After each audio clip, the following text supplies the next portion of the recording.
به قسمت سوم پادکست بشینیم خوش اومدید. امروز قراره راجع به ژاپن کینگ صحبت کنه و خیلی خاطره داره دیگه. بریم بشینیم. به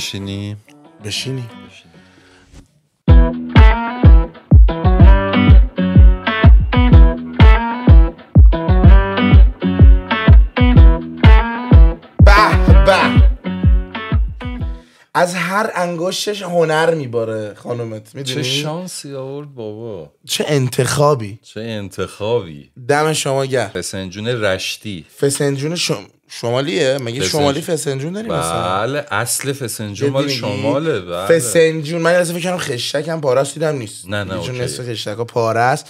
فسنجون داریم اینجا. ژله مام ببین میلرزونی. ببین ژله رو میلرزونی. ببین میلرزه. روش پرتقال داره. ژله چیه؟ نه زیرش. نه همش پرتقاله. زیر پرتقال نه، رو اون ژله. اون روی ژله نیست. قسمت سوم پادکست بشینیم. مارمالات. چی؟ مارمالات. اونو معرفی نکردیم. پیراشکی گوشت مامان داریم دیگه. سالاد داریم و تعدیه سیب زمینی و مرسی مامان. اگه میخواید کوین سول با پیج آشپزی بزنه این غذا رو بذاره کامنت ها رو بهتر کنید. امروز میخوایم راجع به اجازه است بکشم براتون. زحمت میشه. خیلی دست در نکنه. خیلی تحریک سیب زنه که نمیزنی.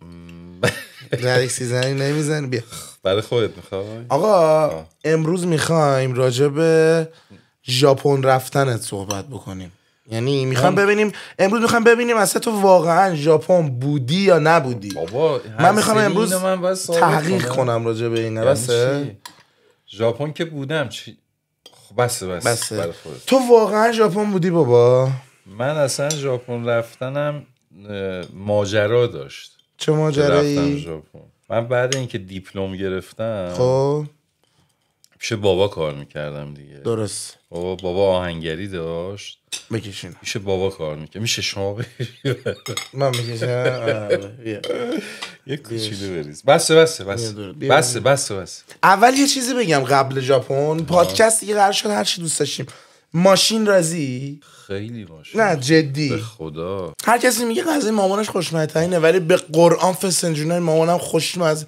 شیرین درست میکنه. شیرین. سوی راضی هم ازت. تمام. تیگو بس خفن. خیلی راضی هم ازت. عاشقتم. میریم بحث ژاپن. بحثی که من خیلی فکر میکنم شما خالی بستی به کل مردمی که ویدیو رو دیدن. الکی گفتی ژاپن بودی. میشه لطفا بگی چجوری ژاپن رفتی شما؟ من زمانی که دیپلم گرفتم یه مدت پیش بابا کار کردم. خب بعد دیدم اون چیزی که دوست دارم اتفاق نمیفته. چی دوست داشتی؟ دیپلم اون موقع برابر با دیدی بابا الکی نگو خودی. برابر با ارشد علام. خب چی شد کسی دیپلم نداشت. بعد دیدم که ارزام نمیکنه اون کار خداییش از نظر مالی و از نظر علاقه‌ای. خب یه دفعه مصادف شد با اینی که ژاپن اعلام کرد کارگر نیاز داره. بچهای جوادیه 3-4 تا اول بچهای جوادیه رفتن اونجا دیگه. همشون جوادیه بودن. منم 1-2 تا رفیقام گفتن ژاپن چرا نمیای؟ گفتم چه جوری بیارم؟ خب گفتن میری اون موقع استادیوم خود دولت میبرد. استادیوم اسم مینویسی اسمت در میاد میری. با چقدر؟ ویزا نمیخواست؟ نه دیگه ویزا نمیخواست. ژاپن ویزا نمیخواست. نه. خب میرفتی اونجا ویزا رو تو خود چیز میدادن دیگه، امیگریشن، اونجا که میخوای ورود کنی. شنیده بودی ژاپن خیلی خفنه؟ اون موقع فکر کنم خیلی خفن بود ژاپن. آره پولش خوب بود تو می‌خواستی بری؟ موقع پولش خیلی خوب. یعنی چی؟ یعنی 1 ماه من کار میکردم. میذاری اولش توضیح بدم؟ اینو میخوام بدونم ببینم چه پس زمینه‌ای داشتی که گفتی ژاپن، چرا مثلا چین نه؟ چون مثلا 1 سال میرفتن بچه‌ها میومدن 2 تا خونه میخریدن. کسی از رفیقات رفته بود؟ آره دیگه بچه جوادی رفیقان بودن دیگه، بچه هاشمی جوادیه. اوکی. بعد خلاص من رفتم استادیوم، شب خوابیدم با یکی از رفیقا اونجا. ساعت 4 صبح پاسپورتامونو خوندن، اسم من در نیامد، اسم اون در اومد، اون رفت. تو استادیوم آزادی خوابیدی؟ واقعا اونجا خوابیدی؟ 100,000 نفر بچه‌ها اومده بودن. آره دیگه حاجی من چرا باور نمیکنم. یعنی چی باور نمیکنم؟ آقا کسی میدونه تایید کنه، من باور نمیکنم. خب آخه چه لزومی داره دروغ؟ نمیخوام اذیتت کنم یکم. بگو خب. نه اصلا اون موقع آخه بودم. خلاصه رفت اومدم، اون رفیقم رفت زنگ زد گفت هوشنگ یک دنیای دیگه است ژاپن. گفت از زمانی که وارد شدم من ژاپن فکر کردم مثلا 2000 سال جلوتر رفتم. گفتم چیکار کنم؟ گفت بچه‌ها اینجا میگن از طریق کشورهای دیگه میتونی بری مستقیم. خب ایرانر نمیبرد دیگه. اینجا یه نفر توی محلمون بود رضا اسکندری، رفتم بهش گفتم، گفت آدم پرون بود بهش پول. تو قاچاقی رفتی؟ قاچاقی نرفتم، آدم پرون. آزاد رفتم. یعنی چی؟ آزاد رفتم دیگه. میگی یارو آدم پرون بود، آدم میبرد اونجا پول میگرفت. قانونی؟ قانونی. جون سوه؟ به خدا بگو جون سوه. به جون سوه. خب اونی که تو میخوای فکرشو داری میکنی تو ذهنت، اونو بعد این تعریف آها بگو امشب اصلا مال ژاپن مسافرتای تو وقت زمان اینا. آقا راحت باش هر چقدر بابا پادکست بچه‌ها دوست دارن این حرفا رو اگه دوست دارید بنویسید آره کینگی با قلب. بعد خلاصه به رضا اسکندری 250,000 تومان پول دادم. خیلی بود 250. خیلی. من 30 تومنش 90 تومنشو داشتم اون موقع. به بابا گفتم پول بده، گفت من نمیدم. گفت نمیدم که نری. منم اگر جاش بودم نمیدادم. خب یعنی تو الان اگر بودی میخواستی بری نمیدونستم کجا داری میدی، نگرانت بودم نمیدادم. خب رفتم از دوست بابا گرفتم. کدوم دوسته؟ من باش خیلی اینجوری بودم. درسته. گفتم مثلا بابا اینجوریه. گفت چرا؟ گفت خب نمیشناسه. من بهش توضیح میدم میفهمه بعد اینکه رفتی. آره. بهم پول داد، رفتم بلیط گرفتم با رضا اسکندری با یکی از رفیقام وحید، بلند شدیم رفتیم اونجا، پاسا رو زدن رفتیم ژاپن. چقدر طول کشید تا بری ژاپن؟ از اینجا رفتیم مالزی، از مالزی رفتیم چین، از چین رفتیم ژاپن. یعنی 3 تا تو چند روز؟ تو یک روز 14 ساعت تو نه تو یه روز همه اینا آماده شد تو رفتی. بخور آقا بخور تعارف. آره دیگه. تعارف نکن با خودت. نه تعارف نه. تعارف دار میکنی. آخه من قرار حرف بزنم تو بخوری. نه انقدر بعد حرف زدن خیلی خوشگل حرف میزنی. خدای کینگی خوشگل حرف میزنه. کینگ خوشگل حرف میزنه تو کامنت. ببین من نمیدونم چرا تو ذهن خیلی این چیزی که میگی ایزیه. یعنی تو یه روز تو 3 تا کشور تونستی بری فلان و اینا. نه دیگه از 3 تا کشور رد شدیم رسیدیم خب تو 14 ساعت.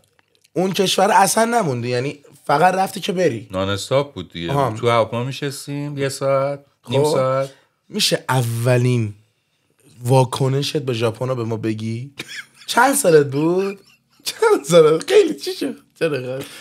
من و وحید تا از امیگریشن رد شدیم. از چی؟ از امیگریشن. واو او مای گاد. تا اومدیم بیرون اینجوری کردیم تو. نه بابا خدا هم وحید هم من. چرا؟ جلو سیبیلامونو گرفتیم. هیچ کی سیبیل نداشت. تو ژاپن اینجوری بود دیگه. آره هم وحید سیبیلش هم من. خب میتونم ببخشید. چرا ببخشید بابا تو هنوز عادت نکردی. ما همینه پادکستمون. یه تشکر بکنم انقدر حمایت دارید میکنید پادکست و همین حمایت های شما باعث میشه ما بیایم کوین سور با انقدر زحمت بکشه نیون کلومت. میشه لطفاً بریم تو پیراشی گوشت رو میتونم داشته باشم. نوکرتم. ببخشید زحمت شد آقا این شرف بفهمید با دست که ما چی داره تو این؟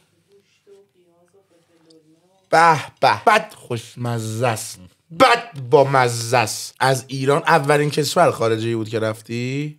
نه 18 سالم بود ترکیه رفتم. اون اولیش بود. بعد ژاپن می‌خواستیم بریم کانادا نشد. خب برگشتیم دیگه رفتیم تو کار و زندگی و اینا دیگه. برای اولین بار اومدم یک کشوری که بمونم. رفتی اونجا یهو دیدی فضا رو، دیدی سیبیل نداره. یعنی اولین ریاکشن تو به سیبیل بود؟ واقعا هیچ کدومشون ری سیبیل اصلا من ندیدم تو این 4 سالی که اونجا بودم. رفتید زدید همون روز؟ بگو. جلومونو گرفتیم که یه موقع فکر نکنم مثلا ما آدم خوری. خب جدی میترسیدم همشون نگاه میکرد. تا رسیدیم اونجا رفتیم پیش داداش وحید آقا مرتضی. به دمش گرم. اون قبل ما 3 سال ژاپن کار میکرد. نه بابا. آره توی شیرینی فروشی کار میکرد. اون رفیقت که رفته بود چی؟ اون رفیقم تلفنی باش در تماس بودیم، بعدم دیدمش تو ژاپن. خب بگو رفتیم پیش داداش آقایی. رفتیم اونجا، اولین کاری که کردیم رفتیم همون سیبیلامونو زدیم. زدی؟ آره. خب یعنی مرتضی گفت اگه میخوای راحت باشین، چون اونا همه شکل هم بودن، یعنی ژاپنی‌ها رو اشتباه میگرفت. من تا 1 ماه اشتباه میگرفتم. به خدا تا 1 ماه اشتباه میگرفتم. مثلا به خاطر اینکه عین اونا بشیم ریسیورمون زدیم دیگه، رفتیم توی دنیای تکنولوژی. میشه برای من یکم بریزی؟ چرا نمیشه سلطان؟ چرا پیراشکی تو نمیخوری؟ میخورم، دارم حرف میزنم. رفتم تو اون حال و هوا. خب آها یاد ژاپن افتادی. بهترین دوران زندگیم بود. بگو همینجور به ترتیب بگو. اولین روز خب و خلاصه رفتیم اونجا. اولین روز آقا مرتضی گفتش که خب حالا امروز چون اومدین امشب اینجا بخوابید، فردا صبح من $1000 برده بودم و ایدم $1000 برده بود. تا دلار اونجا نمیشد، باید رفته بودید که دیگه نیایید. رفته بودیم که دیگه نیاییم. خب شب خوابیدیم. خب چشت روز بعد نمیدن. چی شد؟ ساعت 2-3 صبح خب دیدم یه چیزی مثل گهواره منو داره تکون میده. یعنی چی؟ سهیل به جون بابا ببین، خونه اینجوری میشد، اینجوری میشد، اینجوری میشد، بعد لوستر بالا سرم اینجوری میشد. زلزله بود؟ زلزله 9 ریشتری اومد. همه خوابیده بودن. من و وحید پاسپورت و کیف میفهمونو گرفتیم تو بغلمون، در باز، پله میخورد میرفت پایین خونش. کله ملق افتادیم وسط خیابون. دیدی زلزله؟ آره من زلزله رو دیده بودم دیگه. خونه خراب میشه. خب بعد مرتضی گفت دیوونه ها. بعد ملت ریختن بیرون ژاپنیا. اونن چی شده؟ به تو بیشتر چی شده؟ آره این زود ما رو جمع‌جوری که آورد بالا. گفت اینجا طبیعیه، اینجا با پیچ و مهره است، ساختمون اینور اونور میره، حرفه‌ای ان تو، یعنی اساسی.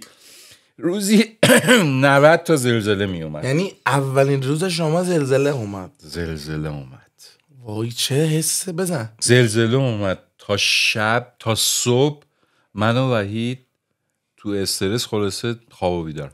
چه باحال ولی این که عادی، یعنی هیچ خونه ای نمیریزه اونجا، امکان نداره بریزه. من ندیدم تو این 4 سالی که اونجا بودم. فکر کن روزی 90 تا زلزله می اومد. جدی تصور کن، خیلی باحاله. فکر کن بری ژاپن اولین شب زلزله بیاد، بعد هیچ مثلا هیچ هم نمیدونست که چی جوریه دیگه اونجا. فکر کن زلزله بیاد بعد بری بیرون ببینی هیچکی نیومده بیرون، بعد فکر می‌کنه دیوونه میوونه شدی حاجی. سوال الان شاید باورم نمیشه، هنوز باور نمیکنم. ببین که من دارم تعریف می‌کنم مال 35 سال پیشه. الان همه میدونن اینو، ولی اون موقع کسی نمیدونست که. خب بعد چی شد؟ کار پیدا کردی اونجا؟ همون روز رفتی دنبال کار فرش؟ نرفتی؟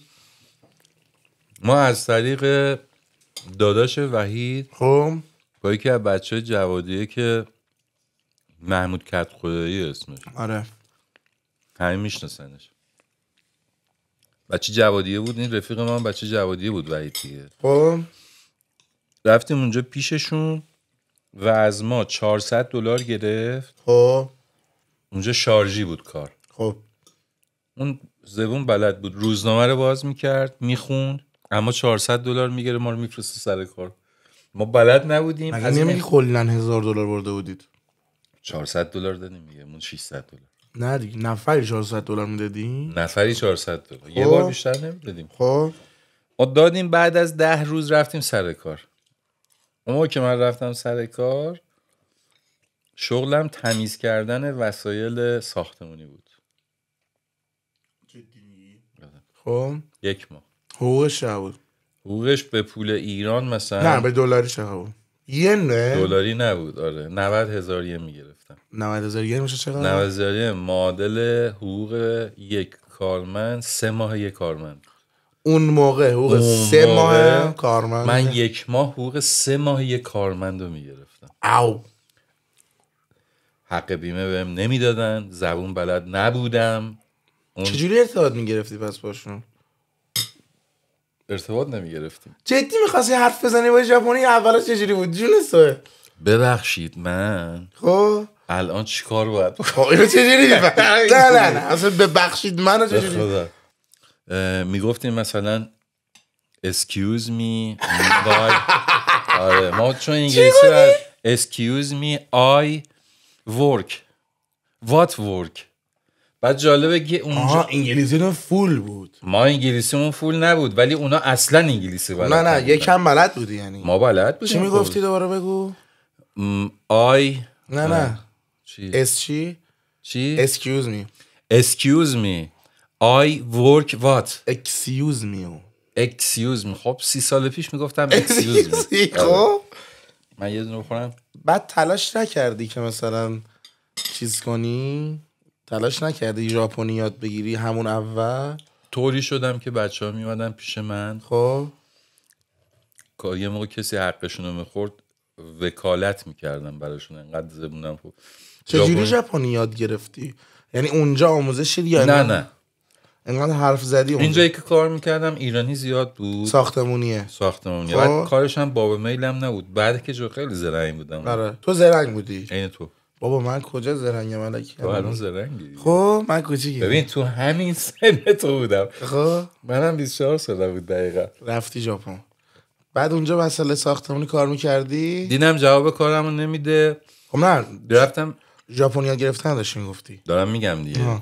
به یکی از ژاپنیان دست با شکسته باهاش رفیق شدم. گفتم که این کار حال نمیده، کار دیگه سراغ داری. گفت چی بلدی؟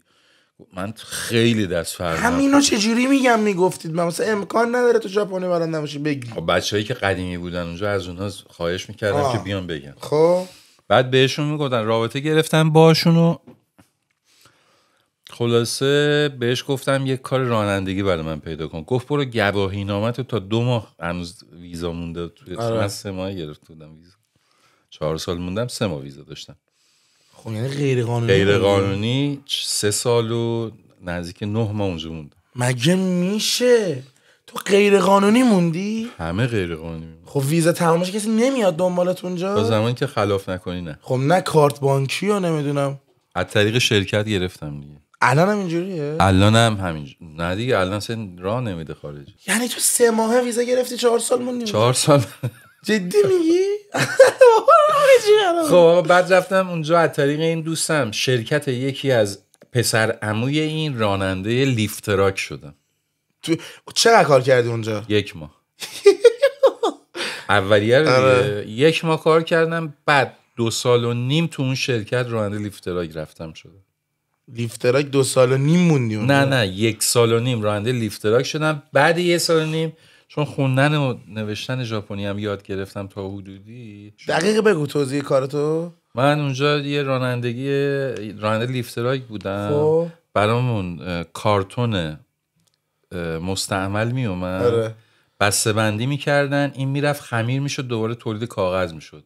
این ساچو ما، ساچو یعنی رئیس، میشه بوس. ساچو میشه بوس. یعنی چی؟ بوس چی بخوای کدوم زبان؟ BOOS میشه چی؟ میشه رئیس. BOOS باس. چرا سعی داری خارجی خوب صحبت کنه؟ فارسی بگو رئیس. خب نه اونجا میگفتن باس. خب بوس میگی اصلا. بوس که میشه هم معنی هم قافیه. حالا الان مشکل سر دبل او نه یا آقا دبل اس. نه آقا چرا یهو میگی بوس؟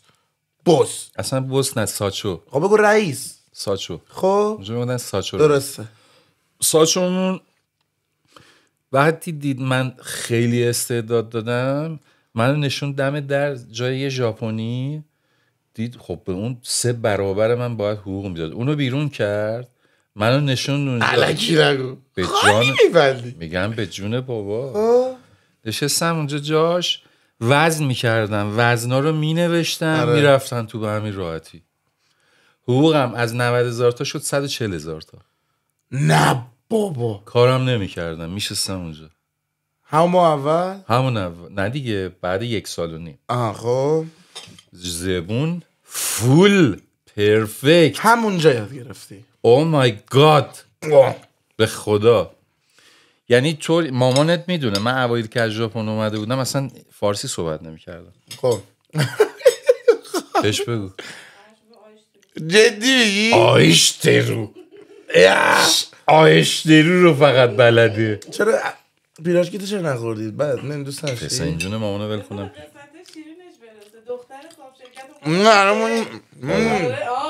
آره الان میرسم به اونجا. ببین اینقدر فسنجون مامانم خوشمزه است، من دارم عشق میکنم. چرا هم زدی؟ نوشابه رو کی هم میزنه آخه؟ تو نوشابه رو هم زدی. بالا پایینش یکیشه. میتونم من پیراشکی تو بخورم؟ بخور. چون پیراشکی من واقعا دوست دارم. یه سوال خیلی ذهن من درک کرد. من اولین چیزی که وارد میخوام بشم به کشور که نرفتم استرس تو ذهنمه غذاشه.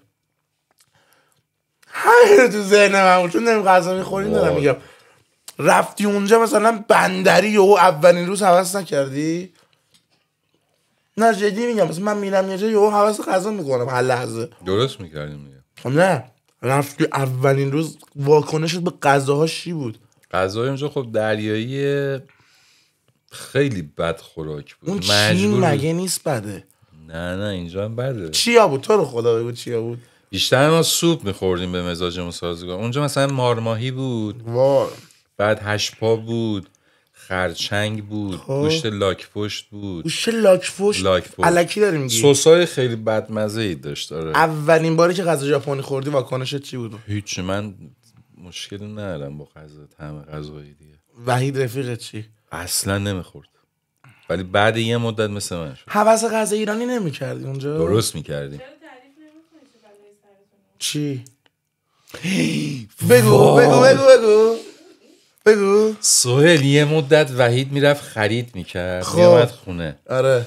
بعد همه چی میخرید دیگه. ما بیشتر چون سر کار میرفتیم مثلا کنسرو لوبیا، تون، اینا. این یه نوع تونی میخرید خب که تون ماهی میخرید که ما برنج درست میکردیم، داغ با میکردیم مینداختیم روش میخوردیم. یعنی تون ماهی الان. یعنی تون ماهی الان. خب بعد از 6 ماه فهمیدیم غذای سگه. دروغ میگی؟ بقیه دیدی؟ فقط یادم افتادم. یعنی من 6 ماه غذا سگ، یعنی من 6 ماه غذای سگ میخوردم سهیل. به قرآن. حالا کی فهمید؟ یه روز یکی از بچه‌ها، یعنی من 6 ماه غذا سگ میخوردم. یه روز من مریض شده بودم، سوزوکی سان. آره. یکی از همکارامون بود، اومد برای من دارو بیاره تو خونه. بعد اومد دید من خوابیدم، بالام غذای سگ مثلا با بشقاب اونو میریختمش میخورد، نمیدونستم که. بعد گفت سگ داری اینجا؟ اومد عیادتم برام آب میوه اونو دارو آورد. خوردم. غذاش کار میکنی؟ گفتم تونمایی و برنج میخوریم. اونو خوردی؟ صد زیر خنده. وای اینه تیکه نقی. اینه. گفت میدونی اون چیه؟ گفتم نه. گفت غذای سگه. اگه روش عکس سگ و نداشت. وای همینو میخواستم. از این خاطرها زیاد نداری بگی؟ خیلی تو فرض صبح برات جدی میگم. میگی؟ وای خیلی یزیدت. وای این که از تصور غذا ژاپنی سگ خورده خیلی میشه خیاشو هم بدی. بفرمایید. یه دونه؟ نه 3 تا. 1 2 3. چی گفتی تو؟ بگو. حالا یه خاطره کاری میخوام تعریف کنم، بگو. یه خاطره غذایی. بفرمایید. دعوت کرد خونه. خب یک شنبه بود. آره. تعطیل بودیم. یک شنبه ها تعطیل خارج. آره مثل آره. آمریکا و اینا. خب فرمونشون هم سمت راسته. راست. ما هم راستیم. ما چپیم. ما راستیم اونا چپن. فرمون چپه. ما نه از اون ور گفتم ما چپیم اونا راستن. اونا راست انگلیسیه. اولین ریاکشن چی بود به این فرمون؟ خب اینا جذاب من ندیدم. فرمون بعد اینکه سوار شدم هی اشتباه میکردم و اینا. رانندگیاش چطوره؟ بگو یکم اینا رو. اصلا یه دنیای دیگه. چرا مثلا؟ خیلی مراعات میکنن. چجوری؟ خیلی مراعات میکنن. غیر ممکنه که از خط اون بین خطوط این ور اون ور برم. اولین تخلف رانندگی چی بود؟ من بگو جلو. رفتم دنده عقب گرفتم، هلیکوپتر اومد. به قرآن دنده عقب گرفتی هلیکوپتر؟ بعد از 1.5 سال که من رفتم اونجا کار کردم، شدم مسئول کشیدن وزن اون کامیونا. خب شرکتمون یه 60-70 تا کامیون داشت. هر آره. روز اینا میمدن اینا. بهت ماشین دادن؟ بعدش من شدم راننده 4 تن. 4 تن چیه؟ اونا 18 چرخ بودن. خب. من همین راننده نیسانه خودمون هست. آره. این وزنو. خب چون تازه کار بودم بهم کامیون ندادن. حقوقم یه دفعه از 140,000 ین شد 220,000 ین. پولدار شدی اونجا پس؟ آره دیگه، حسابی پول در می‌آورد. یه چیز به ماماینا میدادی؟ آره. هر چیم در می‌آوردم میفرستادم اینجا برای ماماینا دیگه. اینجا نگه دارن. خودت چجوری خرج می‌کردی اونجا؟ خرج برمی‌داشتیم خرجمون. خب اوایل خیلی زیاد میفرستادم، اواخر دیگه نصفشه، چون دیگه کار نمی‌کردیم که زندگی کنیم دیگه. خب بعد تخلف رانندگی. بهم 4 تن دادن. من اطراف توکیو رو همینجوری از رو نقشه و اینا یاد گرفته بودم. 2-3 تا کارخونه رو من بارشون رو می‌بردم. آره. اشتباه رفتم اونجا، شماره بندیه. در روز سومم بود که بعدش خب فهمیدم که نباید یه همچین خطایی امکان داشت مثلا جون 7-8 ماشین رو بگیره واقعا. خب چون اونجا با سرعت میرن، خیالشون هم راحته که کسی همچین احمقانه کاری نمیکنه. رفتم جلو، دنده عقب گرفتم. اینجا دیدی آره. چیکار میکنن؟ ببین منظورش میدونی از دنده عقب چیه؟ تو اتوبان مثلا همت داری میری، یه بریدگی رو اشتباه رد کردی، یه دونه بری ستاری، مثلا ستاری تو اتوبانه ها. اونو که میره دیدی وای میسید، معمولا اشتباه میری دیگه، یهو 10 دقیقه دیر نشه همونو دنده عقب میگیری. این حالت تو ژاپن اتفاق افتاد برات. 3 متر 2 متر خب تا دنده عقب گرفتم، پر دوربین اونجا دیگه. خب بعد یه دفعه دیدم که اولا که همه اصلا پخش و پلا شدن، صدای ترمز از پشت که داشت میومد. با اینکه اونجا یه جایی بود که لاین سمت راستم، شانسم لاین پارکینگ بود اون و الا میزدن وای نمیستن. یعنی تعجب کردن اصلا یکی این کارو کرده. اصلا میگم روزنامه نوشت اینو دیگه خالی میبرد. میگم ننوشت، ولی واقعا به قرآن مجید بعدن متوجه شدم. هلیکوپتر اومده بود، رئیس شرکت اومد گفت چیکار کردی؟ گفتم چطور؟ چون اونجا ثبت میکنه دوربین. آره. به اون شماره تلفنی که شماره ماشینی که شما داری، به اون آدرس فیلمو فرستاده بودن برای ساچو. جریمه شدی؟ از هوا جریمه شدم میگه، ماشینو خوابوندن. اوه آره ساچو اومد دنبالم. میگن بوق اونجا جریمه داره؟ اصلا بوم نمیشنوی. بابا اصلا من باور نمیکنم. آره خیلی چه اتفاقی بیفته یه بیپ بزنن. بعد تو هم از مثلا اینجا خب انقدر مقرراتی رانندگی نمیکردن دیگه. کی؟ اینجا انقدر مقرراتی رانندگی نمیکرد. هردنبیل بود. تو واسه بوق هم بس جریمه شدی؟ نه من رفتم اونجا، من بعد از 1 ماه اینه اونا شدم. قشنگ اینه اونا شدی. آره ولی خب نمیدونم. اینو بگو. حالا ول کن. نه اینو اتفاقا مامان به من گفت حتما چیز کن. نه خاص چی بود رئیس شرکت؟ جون سهیل بگو. ولش کن. آقا میگم جان سهیل بگو دیگه. بعد ولش کن. میگم جان سهیل. میگم ول کن حالا. میگم جان سهیل، اینقدر جان سهیل عزیز نیست برات، بگو دیگه. جان سهیل بگو. یه خاطره دیگه تعریف میکنم، اینم خیلی جالب. رئیس شرکت رو بگو. ول کن سهیل دیگه. حالا یه دارم میگم جان سهیل بگو دیگه، تمام کن بگو. یه روز من از سر کار داشتم میومدم خونه. خب میگم از خونه داشتم میرفتم سر کار تو ژاپن. خب بعد من پیاده میرفتم، یه پیچی بود. خب که اون پیچه رو میخواستی رد بشی نمیدیدی، از اون ورم دیدی آینه میذارن که دید داشته باشه. درسته. همینجوری که من داشتم میرفتم یه دفعه دیدم یه ون خب در بغلش وایساد، یه خانم افتاد پایین، انداختنش پایین. گروگانگیری بود؟ نه حالا شاید یه چیزای دیگه. خب 3 تا جوان توش بودن. بعد یاکوزا هم بودن. آره قیافه هاشون چون معلوم بود یاکوزا ها. خب بعد هیچکی هم نبود. همینجوری که داشتم من میرسیدم یه دفعه 2-3 نفرم اومدن. من گفتم چی شده؟ سیما سندسکدو. سیما یعنی ببخشید توجه کنید اینجا ببینید یه نفر افتاده، چرا اینجوری شده؟ بیاید کمک کنید. تاسکت گوداسای. خب یعنی کمک تاسکت گوداسای ها؟ تاسکت گوداسای. یعنی کمک کنید لطفا. آره. کنوشتون اون ایما کوروماده نقنی.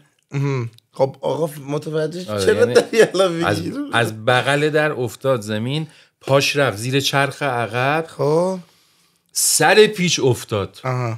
یعنی هر آن امکان داشت از اون ور یه ماشین بیاد از روش رد شه. خب پریدی روشو.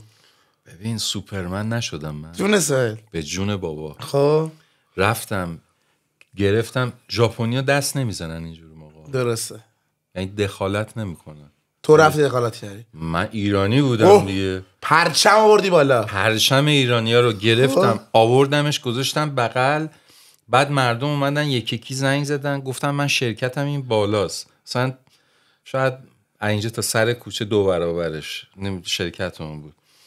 گفتم که اینو اینجا باشه، زنگ بزنید به پلیس که بیاد. منم میرم به بچه شرکت میگم بیان. رفتم به بچه شرکت گفتم بیاد اینجا یه همچین اتفاقی افتاده و اینا. اونا توی شرکت من آمبولانس داشتم. تا آمبولانس بیادن اونور خیلی سریع رسیدگی میکنن. آمبولانس اومد طرفو برد و منم دیگه چیز شد و اینا. اومدیم اونجا گفتن چی شد، من جریان تعریف کردم. گفتی پیازداغش هم اضافه کردی؟ نه نه همون جوری که اتفاق افتاده بود. گفتم آقا اینا 100 دل نه 1000 دل از من خوششون اومد. قهرمانشون شدی. شدم قهرمان اونجا. آره جدی میگی؟ آره. چرا تو به خواستگاری شرکت داشت؟ خب دارم میگم دیگه. چرا آروم میگی؟ خب بگو جوله. بعد خلاصه یه جوری شد که چون معاون شرکتم دخترش رئیس شرکت نبود، دختر معاون شرکت بود. آره اونم اونجا بود. هی اومد منم هی داغ تعریف میکردم اینجوری شد رفتم اینجوری کردم. تا اون موقع هیچ مخ دختری نزده بودی؟ نه خب. اصلا دیگه میگم اینجوری یه مقداری صمیمیت ما بیشتر شد و دیگه بعد از 3-4 روز از طرف پلیس دیدیم زنگ اومدن اومدن دم شرکت. دیدم رفتن پیش ساچو بعد توی دفتر. ساچو رئیس. خب بعد گفتن که منو پیش کردن هوشنگ باریکانی به بخش مثلا چیز تشریف بیارن. رفتم بالا اونم چی شده. بعد اونا هم برای هر کاری تا کمر دلا میشن. من تا وارد شدم رئیس شرکت، دختر شرکت، پلیس و خانواده اون زنه که من نجاتش داده بودم اونم اومده بود. خانوادهشون که بیمارستان بود. فهمیدی چی بود داستانش؟ آره برده بودن اذیتش کردن. ای بابا بی‌ناموسا. خب سر یه مسئله‌ای با خانواده این مشکل داشتن، دخترشو برده بودن اونجا اذیتش. خب بعد خلاصه تا کمر هی آریگاتو گوزایماشتا آریگاتو گوزاییم، یعنی خیلی ممنون، تشکر که از شما زحمت کشیدیم به ما محبت کردیم اینا. بعد 3 جعبه باکس. آره دلسر یا آبجو. خب بگو دیگه آبجو دیگه. من نمیخوردم اصلا. 24 تا آبجواز بودی. آساهی اونجا آبج شدی. آبجواز. خب نه من نمیخوردم اصلا زیاد. آقا میدونی من بابات نمیبینی هفته مثلا 2 هفته یه بار سر مهمونی‌های خودش. نه اصلا مگه میشه بری اونجا آبج نزنی؟ من اصلا بعدش که دیدی که بعدش آبج بعدش. آره بعد خلاصه اینجوری کردن. این شد که اینا اما خیلی خوششون اومد و همین در همین حد. نه در همین سرخ شدم. جان من بگو. جان سوهل کامل. بابا دختره رو بگو دیگه. همین جوری شد به خدا. همین من همه چی رو به تو میگم، بگو اینو. اصلا منم اولین بار دارم میگم. نشه خجالت میکشم. خجالت نداره بگو. جلوی مامانت دارم خجالت میکشم. بگو بابا. بعد با هم دیگه من اون موقع 24 سالم بود، اونم 24 سالش بود. خب بعد با هم دیگه رفیق شدیم و میرفتیم پارک و دوچرخه آورد داد زدی مخو حاجی؟ مخو زدیم دیگه داداش. بعد مخو زدی و برام دوچرخه رفت خرید و آره ما دوچرخه مخو زدی. بعد یه ماشین داشت، ماشینشو داد به من. جدی میگی؟ به قرآن. مبارک. بعد دیگه با اون ماشینه میرفتم از سر کار اسمش میادم. سومه تایسان. سومه تایسان. میبینی سریع اسم یارو رو هم میگه، بعد میگه حفظ. سومه تایسان بود که حالا این ماجرا داره بعدم تعریف چند وقت با هم بودید تو شرکتشون؟ نه با دختر ساما تایسان 3 سال. با ساما تایسان 3 سال 3 سال با ساما تایسان بودی؟ خجالت میشم 3 سال. یعنی 3 سال با یکی بودی؟ آره. عرض کنم که یه چیزی خاطره خیلی خوب. خاطره رو بچه‌ها من گفتم توی بچه تلگرام سوالایی که داشتن و از شما رو بفرستن. اولیش نوشته کینگ تو ژاپن با خانومی رابطه داشته یا نه؟ دقیقاً همین الان آره گفت. داداش داره سهیل بابا. اونجا داداش هم داری تو. جان سهیل الکی نگو بابا شوخی دارم. خیال تو رو قرآن. چند وقت ژاپن بودی کلا؟ 4 سال. 4 سال. 69 رفتم 73 اومدم. 4 سال ژاپن بودی. آره. چند تا دوست دختر داشتی تو ژاپن؟ 1 عدد. همون یه دونه ساما تایسان. آره. سوالاشو کلا راجع به دوست دختر شما سه میدونم چرا. وایسا. یزیدا. نکنید این کارو. بیشترین چیزی که توی ژاپن علاقه‌مند شدی بهش چی بودش؟ ماهان پرسیده اینو. یعنی چی؟ چه چیزی خیلی تو ژاپن؟ چند تا چیزی که تو ژاپن فرهنگشون واقعا منو جذب کرد دیگه. به خاطر اینکه تکنولوژیش خیلی بالا بود. خب تکنولوژیشون خیلی اصلا وسایل نوشونو میذاشتن بیرون. خب یعنی 6 ماه استفاده میکردن. آره. بعد مثلا میگم ماشین لباسشویی رو ورم داشتن تمیز میکردن، مرتب میکردن، نظافتش میکرد، دستمال میکشیدن، جعبهش رو قشنگ چیز میکردن میذاشتن بیرون، یه نفر میخواد برداره ببره. حرام. یا لباساشون رو اگه نمیخواستن 3 بار میپوشیدن، میشستن، اتو میکردن، بسته‌بندی میکردن، میذاشتن بیرون. خیلی با احترام. خیلی با احترام. تو ژاپن غذای مورد علاقت چی بود؟ امیررضا زیایی پرسیده اینو. من یکسوبا. چیه یکسوبا بگو؟ یکسوبا مخلوط برنج و خب همون رشته های چیز هست سوشی میخوریم. آره. سوشی نه میده نودل میخوریم با اونو با میگوه. خانم سایتو درسته میکرد برات؟ سومه تایسان درست میکرد؟ نه دیگه نه خودش هم غذای ژاپن چیز اونجا میخورد. درسته. محمد رضا پرسیده توی چیز دعوا اونجا دعوا اصلا نمیکنن. خب ولی من سر اینکه یه نفر میخواست بیاد تو شرکتمون کار بکنه و من دوست نداشتم پای خارجی اونجا واسه خارجی بود. من فقط تنها خارجی اون شرکتمون بودم. خب رفتم دم در بهش گفتم یه بار دیگه اینجا بیای میزنمت. بعد رفتیم بیرون میخواستم بزنمش. یه کاری کرد 1 هفته سر کار نتونستم بیام. اینقدر زده؟ زیر چشام سیاه شده بود. به قرآن. بد زدت بس تو رو. ببین 3 متر قد. خب چرا واسش کاری خوندی؟ اینقدر دست. چرا کاری خوندی؟ نمیخواستم بیاد شرکت. خب آیا دوست داری دوباره بری ژاپن الان؟ یعنی با این همه خاطرات اینو خب محسن پرسیده. اون چیزی که شما فکر میکردی که من غیر قانونی رفته بودم واقعا غیر قانونی رفتم. خب بگو. ولی مال زمانی بود که از ژاپن بعد از 4 سال اومدم اینجا. دیپورت شدی یا اومدی؟ دیپورت شدم. نه دیپورت شدم. چی شد دیپورت شدی؟ من یه روز یک شنبه بود. خب خواستم برم یکی از شهرهای ژاپن رو بگردم. آره. رفتم از مترو که اومدم بیرون دیدم یه ماشین 3 تا کت شلواری اومدن جلوم. خب گفتن اولین بار بود این اتفاق میفته برام. خب گفتن که ببخشید پاسپورت. چرا یهو رندوم اومدن بهت گفتن؟ اونجا عملیات میکردن هر چند وقت یه بار، 6 ماه یه بار عملیات چرا میشد. رو تو خب آخه؟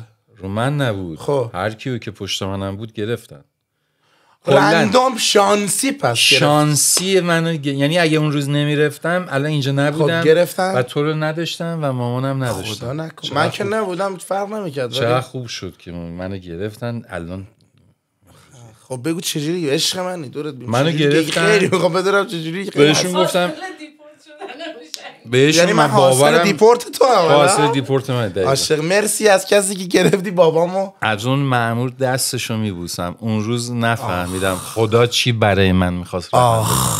خب چی شد؟ چی گفت؟ به من گفت پاسپورت. منم که مغرور فکر میکنم دیگه ژاپنی ام، چون تو شرکت خیلی به من عزت میذاشتن. خب بعد رئیس شرکتمونم میگفت کارت ژاپنی به من داده بود، عکس و اینا، میگفت هر اتفاقی افتاد به من بگو، من میارمت بیرون، ناراحت نباش. خب پلیس محلی ها منو 2 بار گرفته بودن ولی این رفت منو آورد. اینا مأمور فدرال بودن که فقط کسی که پاسپورت یعنی نداشته بود به هیچ عنوان رئیس جمهور هم نمیتونست. گفت پاسپورت تو چی گفتی؟ من گفتم من تو شرکت کار میکنم. گفت نه پاسپورت. گفتم این گواهی ناممه. گفت پاسپورت. گفتم من خونه دارم اینجا. گفت پاسپورت. گفت پاسپورت. دیگه نگفت پاسپورت. چیکار کرد؟ یه نفر این واقعا میگی؟ آره. چیکار کرد؟ یه نفر اومد دستمو گرفت، تو این ون مشکی هست بغل باز میشه. آره. پله برقی داره.